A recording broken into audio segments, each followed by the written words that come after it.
Some RPGs are notorious for their replayability. Finding out what you can discover in your second, third, fourth plus playthrough, as well as unlocking every ending possible, can become quite the journey. But what if I asked you, what is one RPG that you would recommend playing only once? And this could be for a variety of reasons. Maybe it's simply too long, or the second playthrough never felt as good as the first time for you. Perhaps you're satisfied with how the first run went and you want to cherish that memory forever. This is the conversation that I had in this video with your favorite content creators, and their answers are going to surprise you. Some you might agree with, others will probably make you want to race to the comment section to talk about it. Hello you gorgeous human being, it's Miss Bubbles. Today is my birthday, and all I ask is for you to squish the like and subscribe buttons, especially if you're new here and you don't want to miss out on amazing RPG content. And now let's begin with Sal's choice.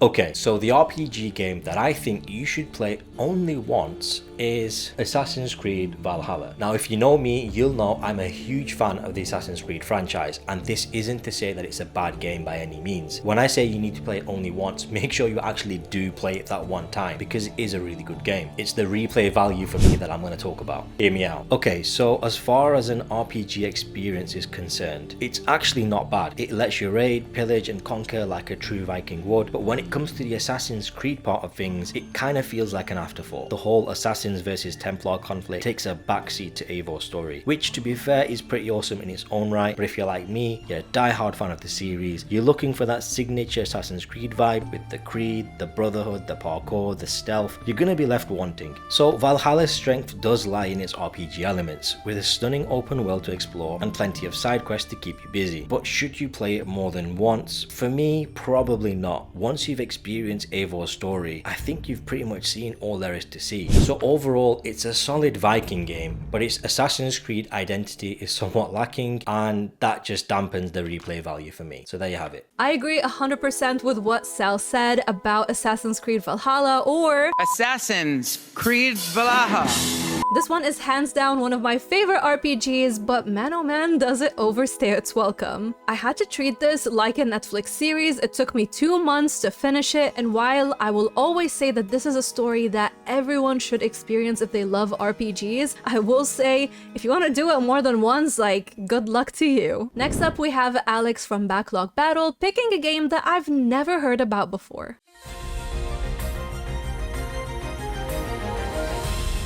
What's up everyone, Alex here. Before I begin, I just want to thank Miss Bubbles for having me for this wonderful collab. The game that I want to talk about with you today is Voice of Cards: The Isle Dragon Roars. Every single time I get an opportunity to talk about this game, I do so, because this is one of those gems that you've probably never heard of. This is a traditional turn-based JRPG made by the one and only Yoko Taro, who you know is responsible for the Nier series. The Isle Dragon Roars has a very simple premise. There's a dragon threatening the world, and it's up to you to defeat him. On the way, you're going to be doing your usual JRPG stuff, leveling up, solving problems of different towns, and meeting interesting characters along the way. But while the game does have multiple endings, the main reason why I think you should only play it once is because of one of the bigger reveals in the game. Obviously, I'm not going to spoil it here, but once you hear about that reveal, you're going to start thinking about how this particular reveal applies to all of the JRPGs you've ever played. Have I made you curious yet? Great! On top of this crazy reveal, The Isle Dragon Roars is a pretty short game, and one that you can play on almost every platform out there. Have fun, everyone! I don't know about you, but Alex certainly got me intrigued about Voice of Cards, so I might be checking it out sometime soon. Now let's hear from Mr. Rightway.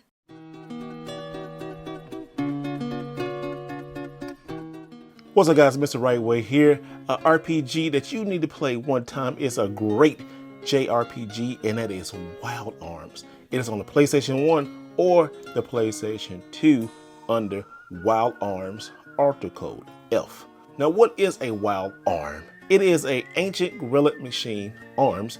Now this story has 3 main heroes, but the one you all probably play is a guy named Rudy.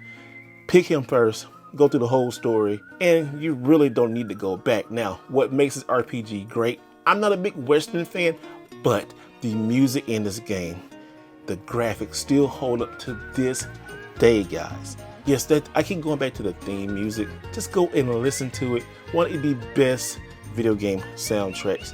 Now, it does slow down in places. I get that. For a long time, I thought this was made by Squaresoft, but this is actually a Sony made RPG or JRPG. Now, this is a Sony JRPG, which blew my mind, guys. But you only need to play it once. If you play it once, you will never forget it. It's cheap on the PlayStation Store. Now the remake, it is a little expensive, but however you play, make sure you play it the right way because you will enjoy it once. This is a game that I never heard about before because during the PS1 times, I was a fan of the Sims games and platformers. If you know me now, you know I freaking do not like platformers, but who would have guessed back then? Yeah, platformers were the one for me. So let me know if you ever played Wild Arms. FemTrooper is here to talk about an RPG that made me want to yeet my controller out the window.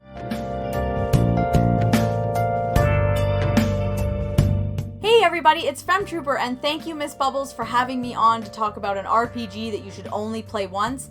That RPG for me, Persona 5 Royal.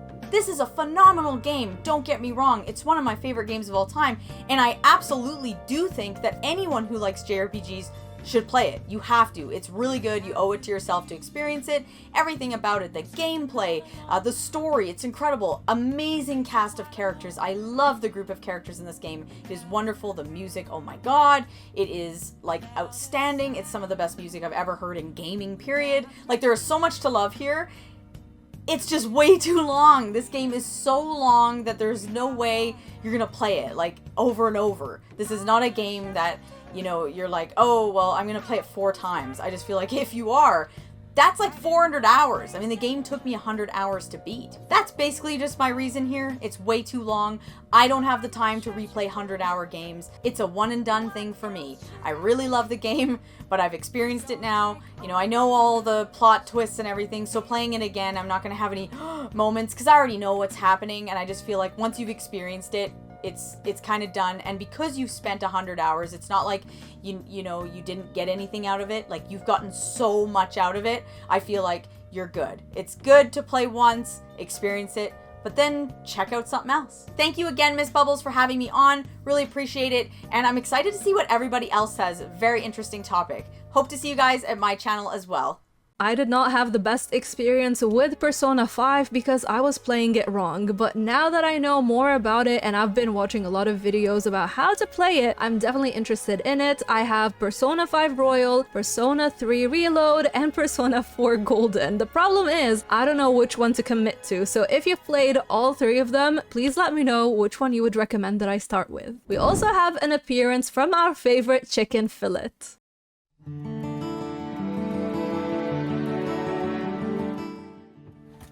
Hello, John aka Chicken Fillets here, and thank you to Miss Bubbles for having me on this collaboration about an RPG that you should only play once. Now, this was a very, very tough question for me to answer, but I do have an answer for you. So that RPG is Harvestella. Now, Harvestella is the action JRPG through and through with farming sim elements thrown into the mix. Now, what a lot of people do not recognise with this game is that it has an epic sci-fi story behind it, and for me this is a reason that I will only play it once. Now, you might be thinking, don't you want to revisit the story? Well, there is so many twists and turns and revelations which will always stick by me, and I honestly don't think I will have that same experience with my next playthrough, and I don't want to taint the memories in my little noggin about this epic time I had with it. This JRPG has everything going for it, which would make players revisit it, but for me, and me alone, I really don't want to taint that memory that I have of my time with Harvestella. But what I want to know is, well, what RPG would you only play once? Well, let myself and Miss Bubbles know in the comments down below. Thank you once again for having me on this collaboration. This has been John, aka Chicken Fillets, and until next time, tatty bye. I wish Harvestella could hook me. I have it in my farming games I regret buying video, and to say this game and I did not gel or vibe at all is an understatement. I talk about it more in the video, I'll pin it for you, but yeah, no, that game was not for me. Next up we have Bangum with a game that I really want to try, but I'm very intimidated by it.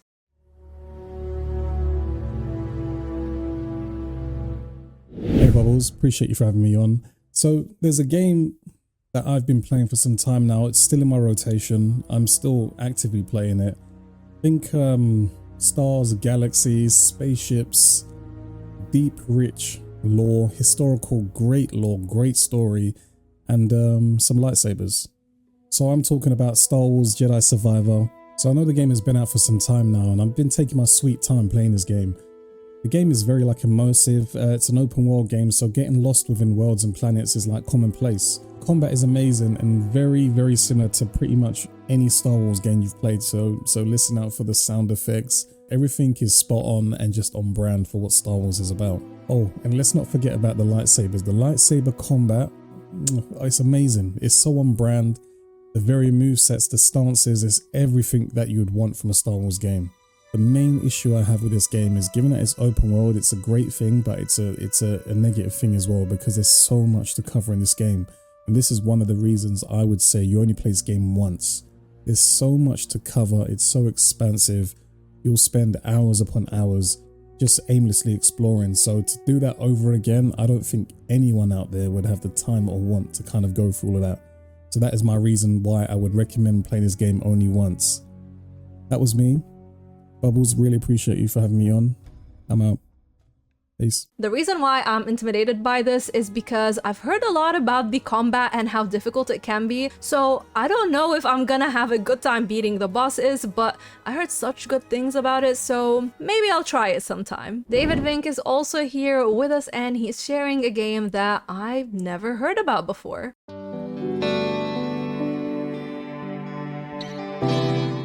Hi there everybody, I'm David over at the channel David Vink, and whenever Miss Bubbles first asked me to discuss an RPG that you should only play once, I thought, there's like a whole lot of crappy RPGs out there that I could talk about that you probably shouldn't even play at all, but then I really wanted to get into the spirit of things and talk about a great RPG that's definitely worth a playthrough, but not really a second one, and that's Shadow Hearts for the PS2. Don't get me wrong, this is an incredibly unique, funny, and dark RPG featuring turn-based combat and an innovative Judgment Ring system. And it really is thoroughly enjoyable, featuring some of the best monster designs and character development that I've ever seen in an RPG. But that's also the reason why you should probably only play it once. There's really no replay value to be had here, and while it does feature two different endings, the bad ending is heartbreaking and also poignant, but it's still canonical. And then the sequel, Shadow Hearts Covenant, picks up right where the first game left off, and its journey is even more expansive than the first game. Really, I've gotta say, the only reason to play the first game is to set up the masterpiece that is the second game, and that's why I'm going to say it's worth only one playthrough. Thank you all so much for watching, and thank you Mixed Bubbles for having me over here.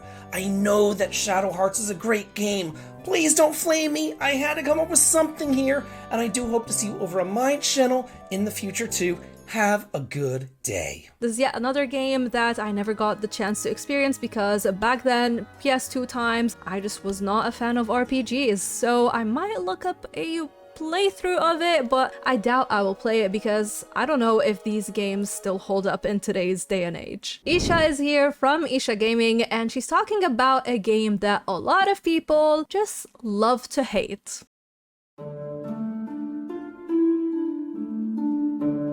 So, an RPG game that I think you should play at least once is one game that is full of controversy, apparently.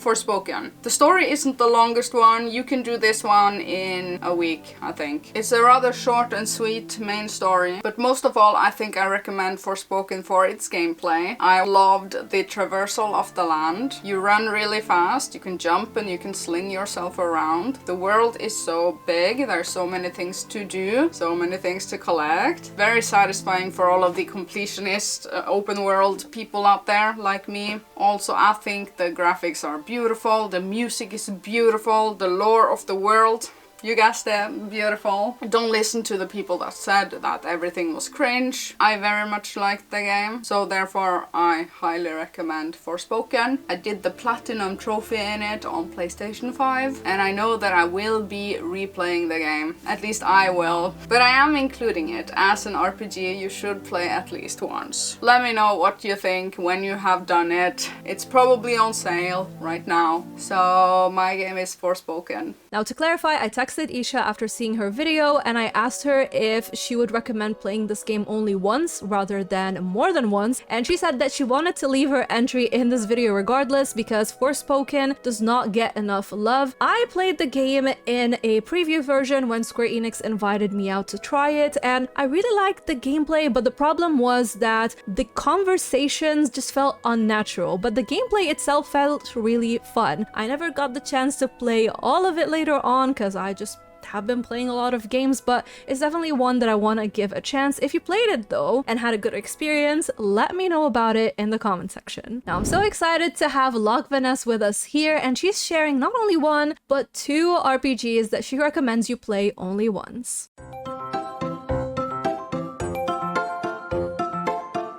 Hey everyone, Loch Vanessa here, and big thanks to Miss Bubbles for having me today. I really wanted to shine a spotlight on Eastward. Eastward was such a beautifully crafted story that it pulls you in from the start. This game really takes you on an adventure across a decaying world with Sam and John while you're battling monsters, solving puzzles, and crafting meals. And each part of Eastward has a surprise waiting for you and new areas to explore. It really allowed you to bond with the characters that you were playing as. But once you've kind of experienced it all, you already know what surprises are coming and it really loses its spark. Plus, emotionally, it's not quite the same the second time around. The story is also pretty straightforward, so it's not like you'll be getting any extra endings or content. This one is one of those rare games best experienced once and where you really soak in the experience and you leave its lasting impression.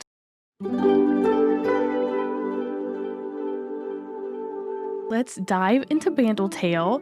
Both Miss Bubbles and I have some serious thoughts about this game, so make sure you go watch her video on Bandletale.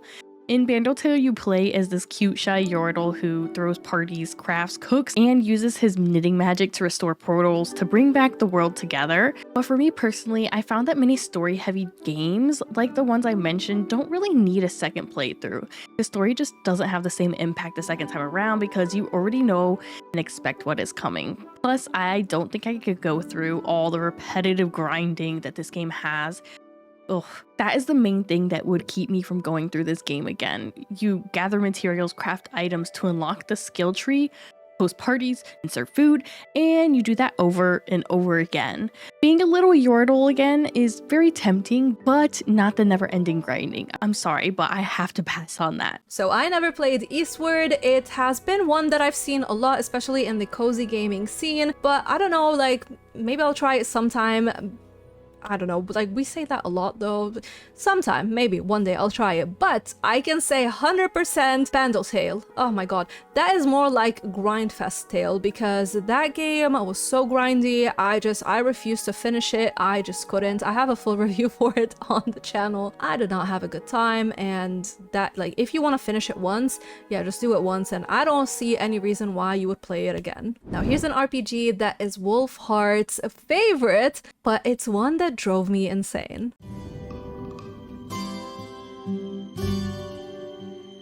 Having to choose an RPG that you should only play once is a tough one, but for this one I'm going to go with one of my favorite survival indie action RPGs, Outward. Outward was a very, very special experience for myself for several different reasons, but one full playthrough seemed to be enough for me to get what I wanted out of it, even though there are 4 separate faction storylines. If you're someone who likes games that are a bit more on the hardcore side of the spectrum, games that don't hold your hand hardly at all, games that have no problems letting you become diseased, fatigued, dehydrated, and lost all at the same time, then you'll want to give this one a go. On top of the survival elements, you get to create your own character, although the character creator's not that good. Exploration is a really big part of this game. There's several different skill trees or classes that you can invest into, and you can become 3 full classes at a single time. game. There's 4 faction storylines that you have to choose from, so you have some choice in there. There's plenty of loot to find. It's got a lot of RPG elements to it. Combining the survival genre with the more traditional RPG genre, in my opinion, is one of the best formulas out there. I'm actually currently playing my first ever Fallout 4 run on survival mode. But anyways, back to Outward. If you want to know what a passion project feels like with a nostalgic and challenging touch to it, this game will do it for you. To this day, I still continue to endlessly praise this game, and the devs truly understand what made RPGs so special, let's say before the Ubisoft formula took over. With all that said, subsequent runs just didn't have that magic for me, and also Outward 2 has been announced, so no need to burn yourself out in the first game. 1 playthrough should be enough. And that's my game for this list. Thanks. And as you saw him explain, Outward is an RPG that is so heavy on the survival mechanics. We also have a sequel coming up for it, but man oh man, will this game kick your butt. And I'm someone who loves playing games as a form of escapism. So when I saw and I played it and I saw like how difficult this game is, I couldn't. But I've seen some playthroughs. It's so fun watching people suffer through it, but I refuse to do that to myself. Danny is sharing his experience with a game that I've heard a lot of good things about, but again is one that I did not get a chance to play.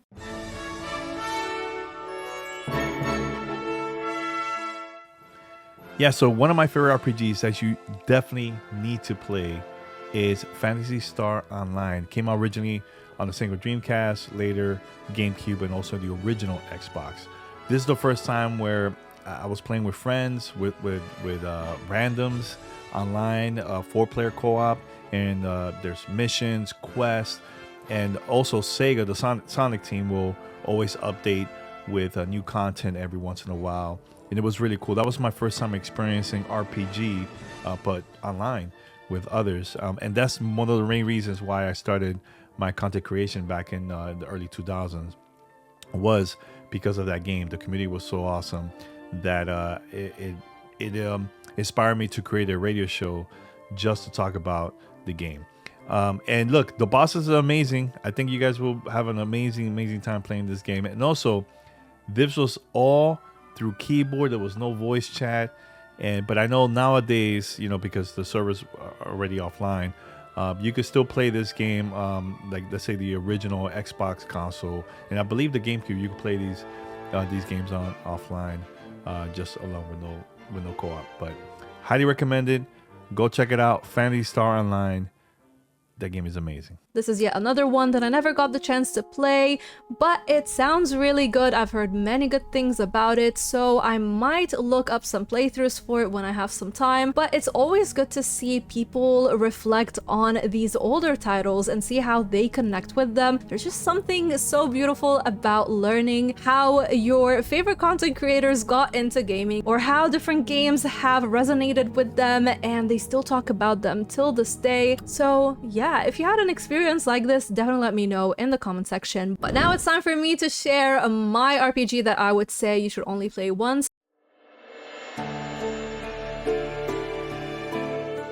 Funny enough, this is my favorite game of all time. I have 3 tattoos for it. If you know me by now, you definitely know that I'm talking about Witcher 3. But man oh man, this game is massive. The world itself is insane. We're not talking about a small world. We're not talking about a bit of lore. We're talking about everything that will literally consume your life and your soul. And it's gonna take you over 150 hours to complete it, especially if you get the Game of the Year edition. We're talking about 2 DLCs with stories that will resonate with you for a lifetime. The world itself is so big, it's gonna take you so much time to fully discover, and while you have your main missions, you also have a vast amount of side quests that will truly connect you to the world, and they're gonna demand your attention, from love stories, tragedies, mysteries to solve, and other quirky quests. There's overall a lot happening in this game's world that's going to be constantly demanding for your time and your attention. And even though there are different endings to the game depending on the decisions that you make, for me, as much as I hated the ending that I got, I came to terms with it, and every time I tried to reboot Witcher 3 after that, there's just this deep urge that just doesn't want me to experience this game again. I just want to keep the first experience that I had. I just want to keep it at that. There is the new Red Kit that's out now. It means a lot of mods are gonna be coming out. Maybe I'll try it then, but for now, I just feel like this game is such a massive game. It will take so much of your time, and for me, I just want to keep that first, initial time that I played with the game. I want to keep it as it is. If anything, it's a game that I envy anyone who will get to try it for the first time, and it's one that I really wish I could re-experience it for the first time, not as a second playthrough. I wish I knew what I was signing up for the moment that I inserted that disc into that PlayStation 4. I couldn't have asked for a better way to celebrate my birthday than by sharing the bubbly stage with these amazing content creators. I'm gonna leave all of their links in the pinned comment. Definitely let us know which RPG would you say is one that you'd recommend playing only once. Thank you to my YouTube and Patreon bubblies for making videos like this possible. Thank you for watching, and a shout out goes to The Game Dimension, Jake Logan, and Stephanie for going the extra mile. Until next time, stay bubbly.